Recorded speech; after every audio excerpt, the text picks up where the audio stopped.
Good morning class. आज हम class 9th में पार्ट 4 स्टडी करेंगे। The fundamental unit of life का चैप्टर 3 है, जो कि इसमें आज हम न्यूक्लियस को स्टडी करेंगे। इससे प्रीवियस क्लास में हमने सेल मेम्ब्रेन और सेल वॉल को स्टडी कर लिया है और आज हम इसमें न्यूक्लियस स्टडी करेंगे। तो किसी भी सेल का जो सबसे इम्पॉर्टेंट पार्ट है, जिसकी वजह से एक सिंगल सेल से इतना लार्ज ऑर्गेनिज्म भी बन पाता है, वो किसकी वजह से है? इस न्यूक्लियस की वजह से। तो जो न्यूक्लियस है किसी भी सेल का बहुत इम्पॉर्टेंट पार्ट है। जो भी जेनेटिक इंफॉर्मेशंस होती हैं वो सभी कहाँ प्रेजेंट होती हैं? न्यूक्लियस में प्रेजेंट होती हैं। तो देखिए न्यूक्लियस किस तरह से वर्क करता है, किस तरह से इसकी वजह से ही एक सेल दो सेल्स में डिवाइड हो पाती है और इसी में ही एक इतने छोटे से स्ट्रक्चर में ही लाइफ की सबसे इम्पॉर्टेंट चीज़ जिसे हम बोलते हैं जीन्स, किसी भी सेल में प्रेजेंट होते हैं, वो इस न्यूक्लियस में ही प्रेजेंट होते हैं। हमने देखा था कि किसी भी सेल में इम्पॉर्टेंट पार्ट क्या होता है, या तो उसका सेल मेम्ब्रेन, साइटोप्लाज्म और न्यूक्लियस। तो हमने सेल मेम्ब्रेन को, सेल वॉल को स्टडी कर लिया है। आज हम इसका second most important part cell का, वो क्या है? न्यूक्लियस, वो देखते हैं। तो देखिए ये एक सेल है, दिस इज सेल, ठीक है। इस सेल में जो न्यूक्लियस है वो कहाँ प्रेजेंट होता है? ये सेंटर में प्रेजेंट होता है। और ये इसका क्या है?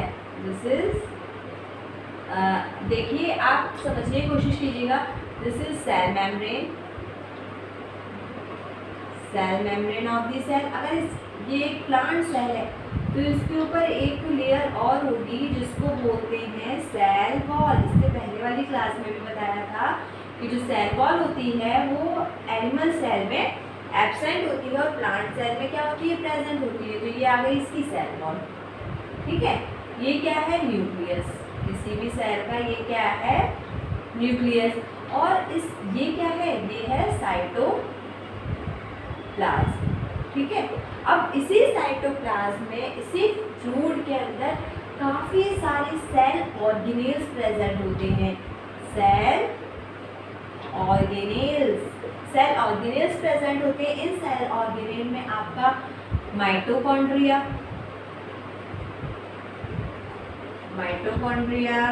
क्लोरोप्लास्ट,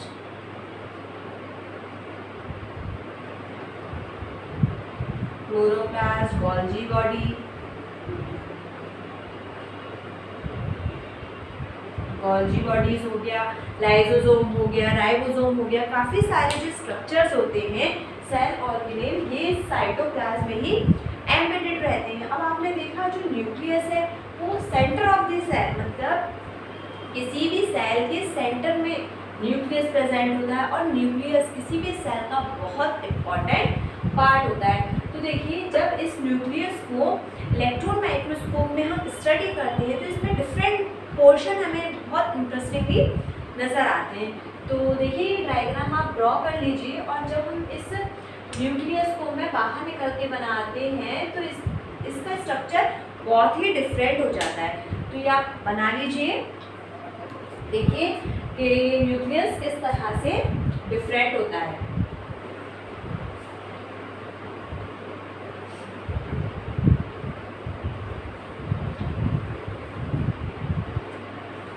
जब इलेक्ट्रॉन माइक्रोस्कोप में स्टडी करते हैं तो न्यूक्लियस कुछ इस शेप का आपको, ये centre of the cell present होता है, मैंने आपको बताया है, मतलब बीच में प्रेजेंट होता है।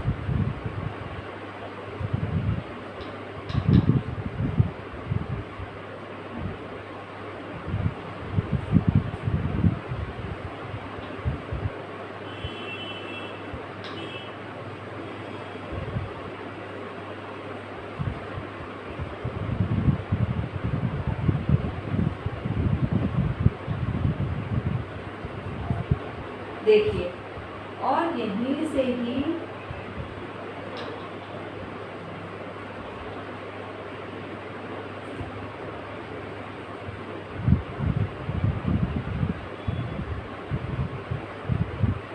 देखिए कुछ इस तरह शेप का आपका न्यूक्लियस होता है, ठीक है। तो यहाँ पे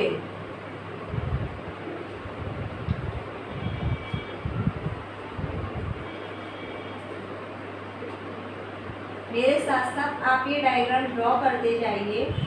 देखिए ये आपका क्या है, दिस इज न्यूक्लियस, ठीक है, सॉरी ये पूरा ये न्यूक्लियस है। ये न्यूक्लियस अटैच रहता है एंडोप्लाज्मिक रेटिकुलम से, एंडोप्लाज्मिक रेटिकुलम। जब हम सेल ऑर्गेनेल पढ़ेंगे जब हम पढ़ेंगे कि व्हाट इज एंडोप्लाज्मिक रेटिकुलम, ये एक सेल ऑर्गेनेल होता है तो जो डायरेक्टली अटैच होती है न्यूक्लियर की वॉल, उसको बोलते हैं हम एंडोप्लाज्मिक रेटिकुलम। तो देखिए इसको बोलते हैं हम न्यूक्लियोलेमा, या आप सिंपल लिख लीजिए न्यूक्लियर मेम्ब्रेन।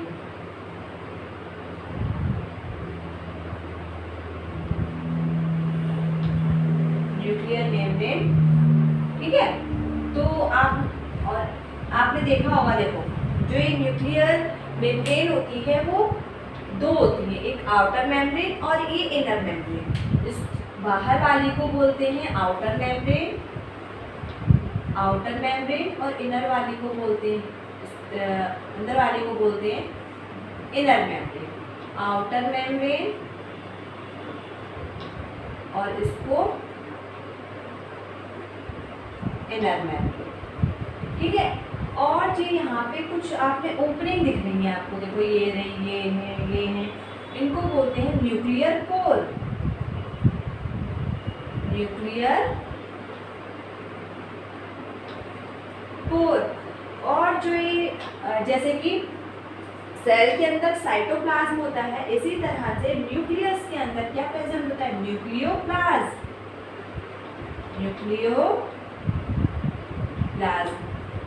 और जो आपकी थ्रेड लाइन की स्ट्रक्चर दिख रहा है इसको बोलते हैं हम क्रोमेटिन, और कुछ इस तरह से भी स्ट्रक्चर्स प्रेजेंट होते हैं, उसको बोलते हैं न्यूक्लियोलस।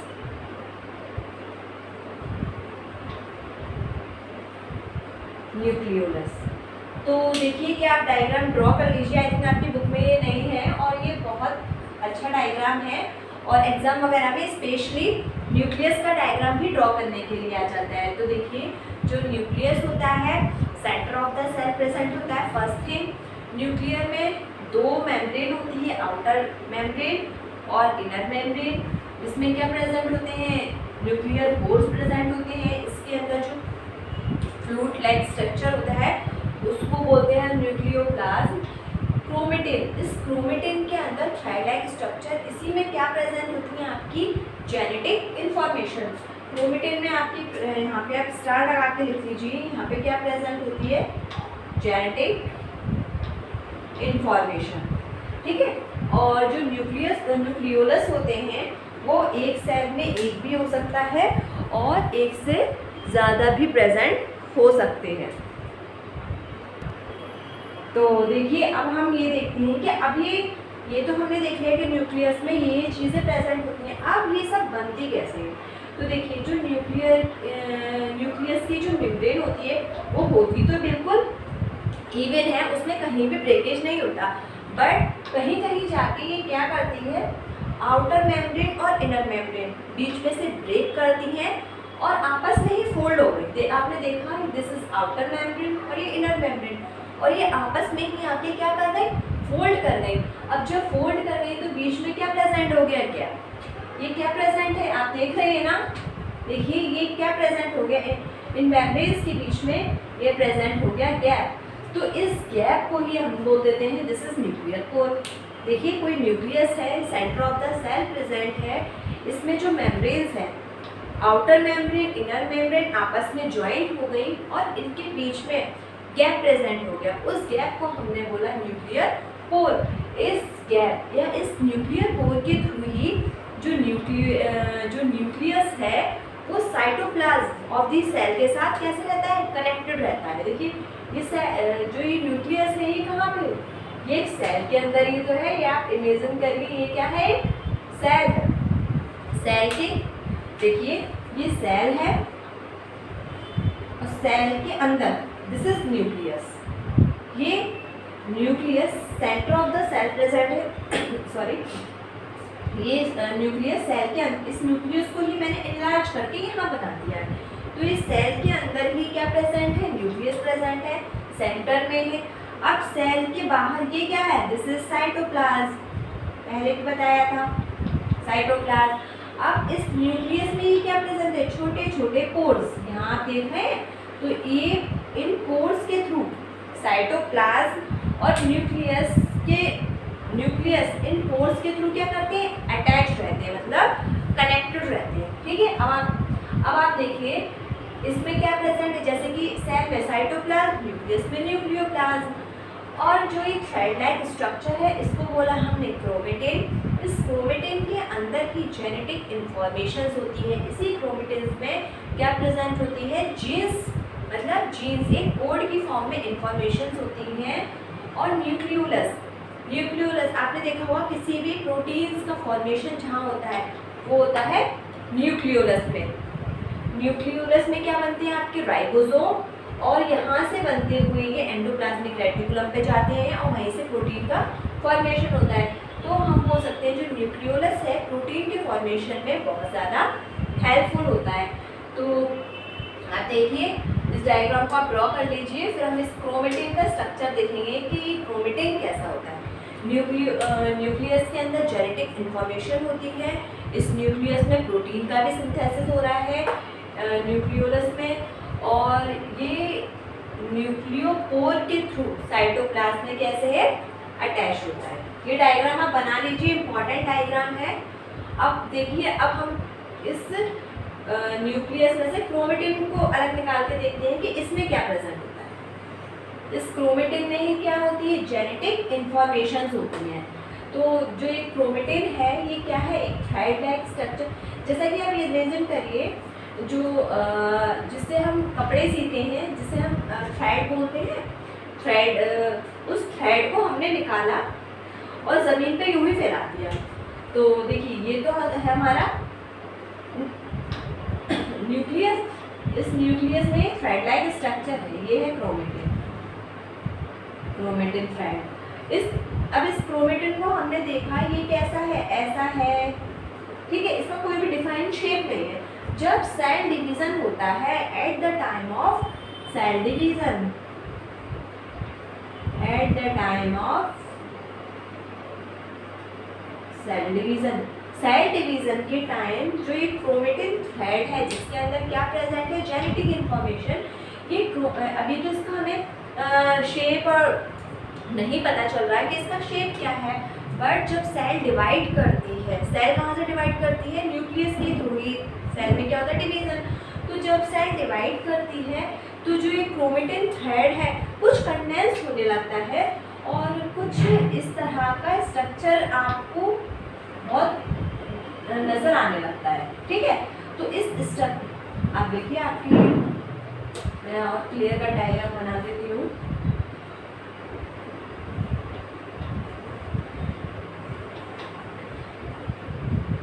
कुछ इस तरह का ये स्ट्रक्चर दिखाई देने लगता है, इसको बोलते हैं हम क्रोमोसोम्स। ये क्या है, क्रोमोसोम है। क्रोमेटिन से ही क्या बना, क्रोमोसोम। ठीक है, इस क्रोमोसोम में क्या प्रेजेंट होता है, डीएनए प्लस प्रोटीन। ये जो क्रोमोसोम है this is made up of DNA और प्रोटीन। इस प्रोटीन में कौन सी प्रोटीन होती है, इसका आप नाम याद कर लीजिए, दिस इज हिस्टोन प्रोटीन। इस डीएनए में क्या प्रेजेंट होती है, हिस्टोन प्रोटीन। तो देखिए, हम जो न्यूक्लियस प्रेजेंट है सेल के अंदर, ठीक है, सेंटर ऑफ द सेल में प्रेजेंट है न्यूक्लियस, न्यूक्लियस में प्रेजेंट है आपका क्रोमेटिन। ठीक है, इस क्रोमेटिन को जब सेल डिवीजन होती है तो ये कंडेंस होने लगता है और एक स्ट्रक्चर बना लेता है जिसको बोलते हैं क्रोमोसोम। क्रोमोसोम में प्रेजेंट है आपका डीएनए और प्रोटीन। जब और इनलार्ज व्यू करते हैं, जब सेल डिवीजन की प्रोसेस हो रही होती है तो डीएनए कंडेंस होने लगता है। तो जब इस डीएनए को स्टडी किया जाता है तो आपने कहीं सुना भी होगा और देखा भी होगा, नहीं देखा है तो देखिए, कुछ इस तरह से हेलिकल स्ट्रक्चर दिखाई देता है, this is DNA. Deoxyribonucleic acid जो बोलते हैं, ये जितनी भी जेनेटिक इंफॉर्मेशन होती हैं वो कहाँ होती हैं, डीएनए में प्रेजेंट होती है। तो इसी डीएनए के अंदर सारी जेनेटिक इंफॉर्मेशन होती है जो एक जनरेशन से दूसरी जनरेशन तक जाती है। तो अब कोई भी इंफॉर्मेशन डीएनए में ही हुई होगी ऐसा नहीं होता। डीएनए के एक छोटा सा सेगमेंट, छोटा सा पीस कट किया, इसको क्या बोलते हैं हम, जीन। तो इस जीन के अंदर जेनेटिक इंफॉर्मेशन क्या होती है आपकी, प्रेजेंट होती है। यहाँ स्टार लगा है तो ये देखिए, तो genetic information is present in gene which is located on the segment of DNA. DNA का कोई ऐसा सेगमेंट जिसपे जेनेटिक इंफॉर्मेशन प्रेजेंट है उसको बोला हमने जीन। तो ये डायग्राम भी इम्पॉर्टेंट है, आप नोट कर लीजिए। देखिए मैं आपको दोबारा से समझाने की कोशिश करती हूँ कैसे प्रोसेस पूरा चल रहा है, बिल्कुल कंफ्यूज नहीं होना है। पहले है आपकी सेल, ठीक है, मैं यहाँ दोबारा से बना देती हूँ। ये है एक आपकी सेल, सेल में प्रेजेंट है क्या, न्यूक्लियस,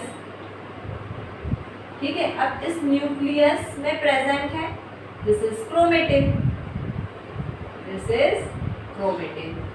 और इस क्रोमेटिन को हमने पूरा इस तरह से व्यू किया। तो nucleus present in centre of the cell, nucleus में प्रेजेंट है आपका क्रोमेटिन। क्रोमेटिन एक थ्रेड लाइक स्ट्रक्चर है। जब सेल डिवाइड करती है तो उस टाइम पे जो ये क्रोमेटिन है कंडेंस होने लगता है और एक स्ट्रक्चर बना लेता है जिसमें दो आर्म्स होती हैं और एक दूसरे से वो अटैच रहती हैं एक पॉइंट पे। तो इस तरह का स्ट्रक्चर जब भी नजर आता है तो उसको बोला जाता है क्रोमोसोम। क्रोमोसोम में किसका बना होता है, डीएनए और प्रोटीन का। डीएनए में क्या है, जेनेटिक इंफॉर्मेशन। जब इस डीएनए को इनलार्ज व्यू करते हैं तो ये कुछ हेलिकल स्ट्रक्चर, इसका आप स्ट्रक्चर भी याद रखना कि कैसा है इसका, हेलिकल स्ट्रक्चर होता है।